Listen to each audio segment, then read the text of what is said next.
Well, hey there, guys. Welcome back to the channel. I'm Adam. Thanks for hanging out with me again today. And today I'm going to take a look at something that I bought like 2 months ago. So I went into the hobby shop right before Christmas time, about 3 or 4 weeks before Christmas time probably. And I went in for paint. And it seems to be paint is very expensive for me. I know Tamiya paints are, $6, $7, $8, $10, sometimes $15 a can. They get kind of expensive, but it seems like a lot of times I go in for paint and I come home with something much, much more than paint. And yeah, I did it again.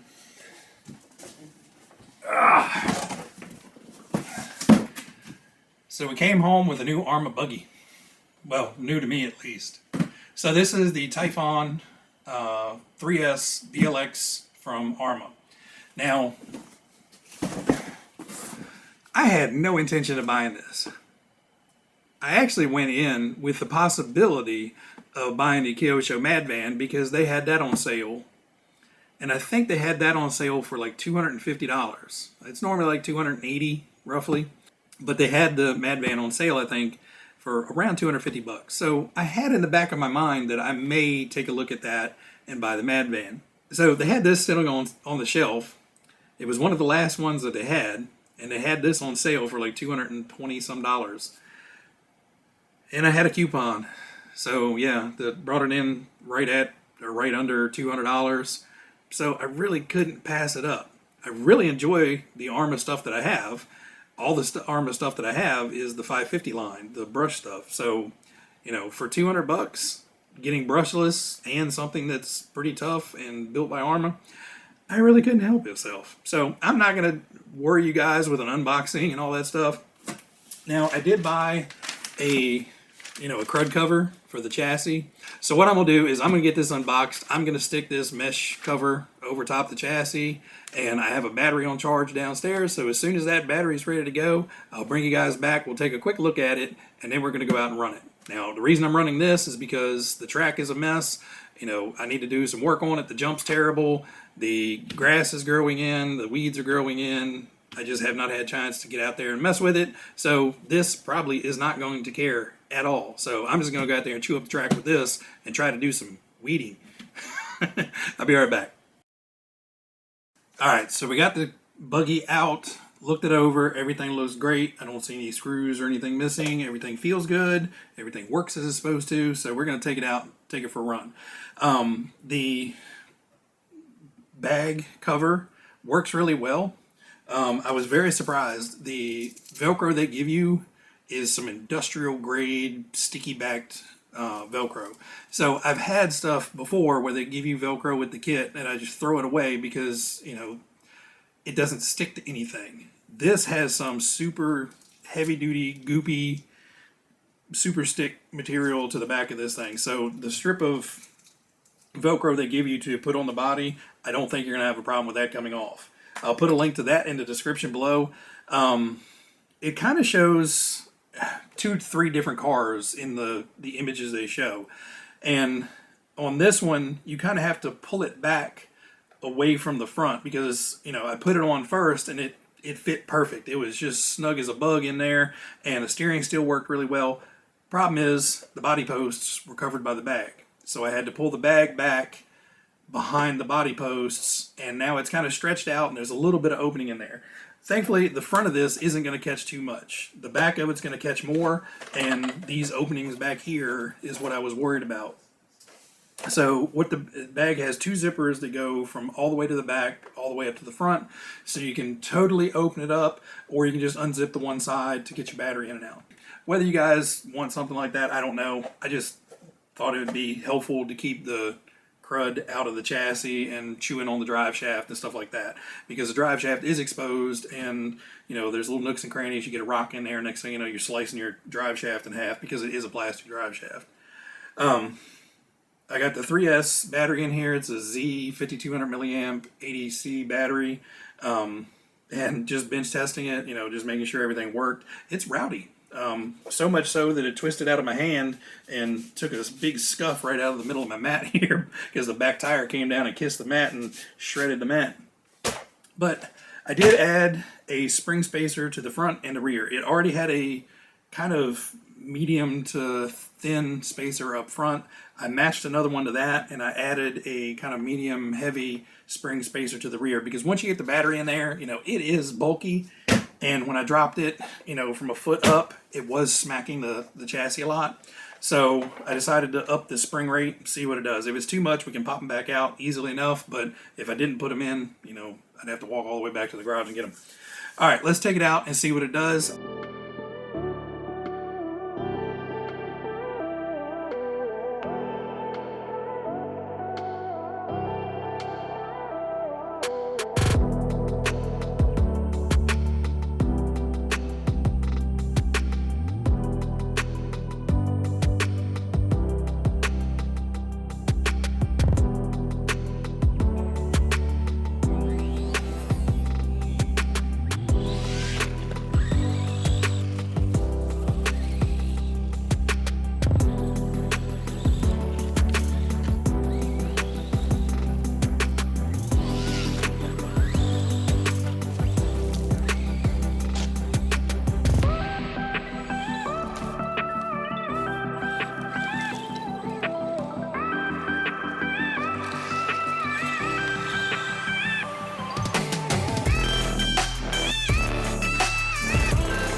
Well, we're back, and you guys probably should have guessed it. I can't not talk at the end of a video.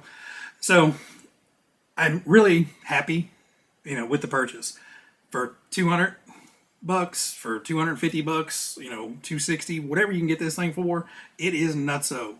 I'm a Tamiya guy.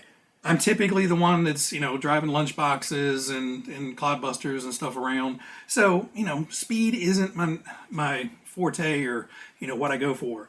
I had to turn this thing down to 50% on the track just to be able to get it around the track without rolling it over. Now, I did quickly take out those extra preload spacers. So we're back to the small one that came factory in the front and none in the back, just as it came out of the box.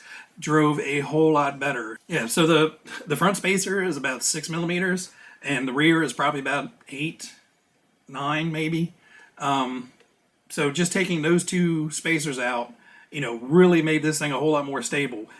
With them in, it was jacked all the way up, and every time I went around that inside corner, no matter how slow I was going, if I got on the gas too early or came in a little bit too fast, it was right up on its side and flipped over. And I'm assuming Typhon means turtle in another language or something.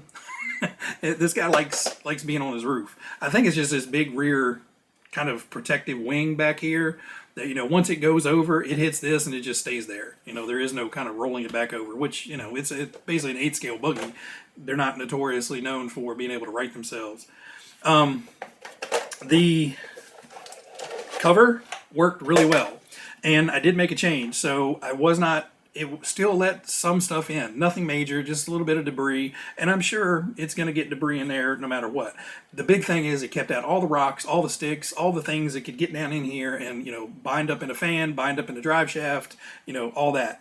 I was not a fan of, stretching it behind the body post. So what I did is I actually when I came back in and inspected everything, I decided I'm going to burn a couple holes in the mesh to go let the body post stick up through there.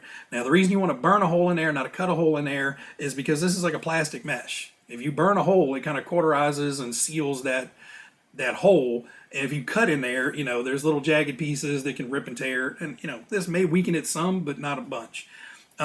Super simple way I did it is I just brought it back over the body mounts, got it down on the Velcro exactly where I wanted. It's not pulling on the Velcro anywhere near as hard as it was.